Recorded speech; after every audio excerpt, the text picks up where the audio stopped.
Let's make pasta with meatballs. Pakuluan muna natin ang ating pasta, hugasan, iset aside. Ready na ang tomatoes, onion, garlic. Ang green onion ay pinuhin natin kasali ang garlic at ang onion. Ilagay na sa ating plato at ang ground pork. Lagyan ng egg, flour at pampalasa. Bilogin na ang ating meatballs, iset aside. Iwain na ang white onion.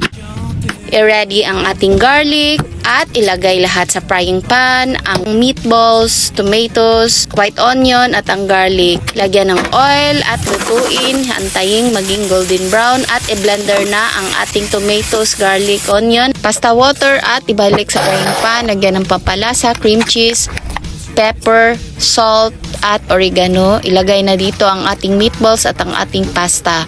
Ready na for platings. Ready na ang ating pasta with meatballs. Tara, tikman na natin!